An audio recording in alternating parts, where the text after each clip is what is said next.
Hello everyone, কেমন আছেন সবাই? আশা করি সবাই ভালো আছেন। তো আমিও জানি আপনাদের ইন্টারনেট, ফেসবুক, ইনস্টাগ্রাম এবং টিকটকের মধ্যে এই ২ জন ব্যক্তিকে তো আপনারা ইতিমধ্যে দেখতেই পারছেন এবং আপনাদেরও মনের মধ্যে হয়তোবা চিন্তা জাগছে, কে এই ২ লোক বা কেনই বা তারা এমন করেছে? তো এই ভিডিওতে আসল রহস্য আপনি জানতে পারবেন, কেনই বা তারা এমন করেছে বা আসলে কি তারা প্রেমিক-প্রেমিকা বা কি উদ্দেশ্যে তারা উপরে উঠেছিল?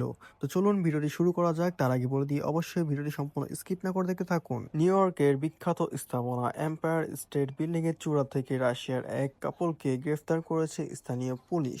যুক্তরাষ্ট্রের একটি সংবাদ মাধ্যমকে হেলিকপ্টার থেকে ধারণ করা ঘটনার ভিডিওতে দেখা যায় বুধবার ১ জুলাই কালো রঙের পোশাক পরা দুই ব্যক্তি ওই ঐতিহাসিক প্রায় ১৫০০ ফুট অ্যান্টেনার উপর দাঁড়িয়ে এইসব কাণ্ড করছিল। তো অনেকেরই মনে খটকা লেগেছে, কে বা তারা এবং কেনই বা তারা এমন করেছে। এবং তাই না, তারা ওখানে দাঁড়িয়ে একে অপরকে চুম্বন করছিল এবং ছবি তুলছিল। আপনারা হয়তো বা তাদেরকে পরে গ্রেফতার হতেও দেখতে পেরেছেন। যাই হোক, তো এখন কথা বলা যাক কেনই বা তারা এমন করেছেন। তার আগে বলি, মাটি থেকে প্রায় ৪৪৩ মিটার অর্থাৎ ১,৪৫৪ ফুট উঁচুতে অবস্থান করার সময় ওই যুগল একটি ব্যানার উন্মোচন করেন এবং তাতে লেখা ছিল, ভালোবাসার শক্তি যখন ক্ষমতার প্রতি মানুষের ভালোবাসাকে পরাজিত করে পৃথিবীর শান্তি প্রতিষ্ঠিত হয়।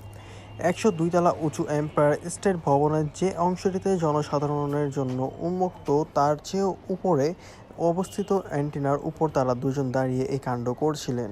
তার চেয়েও বড় কথা হচ্ছে, তারা ওখানে কিভাবে পৌঁছালো তা স্পষ্ট নয়। পুলিশ বডি ক্যামেরা ফুটেজ দেখা যায় অ্যান্টেনার দাঁড়িয়ে থাকা ওই দুই ব্যক্তিকে নিচে নামিয়ে আনতে একজন পুলিশ কর্মকর্তাকে পাঠানো হয় এবং মই বেয়ে উপরে ওঠার সময় ওই পুলিশ কর্মকর্তাকে বলতে শোনা যায়, আপনারা কি করছেন? তারা দুইজন জবাব দিচ্ছেন, বাতাসের শব্দে তা শোনা যায়নি। পরে ওই পুলিশ কর্মকর্তা বলেন, ঠিক আছে, আপনারা এখানে থাকতে পারবেন না। পরে গ্রেফতার হওয়ার পর জানা যায় এই দুইজন হচ্ছে ভানিয়া বেয়ারকুস ও অ্যাঞ্জেলা নিকোলাও এবং ২০২৪ সালে নেটফ্লিক্সে মুক্তি পাওয়া একটি সিনেমা যেটা হচ্ছে স্কাই ওয়ার্কস আ লাভ স্টোরিজ এবং সেখানেও তারা উপস্থিত ছিলেন।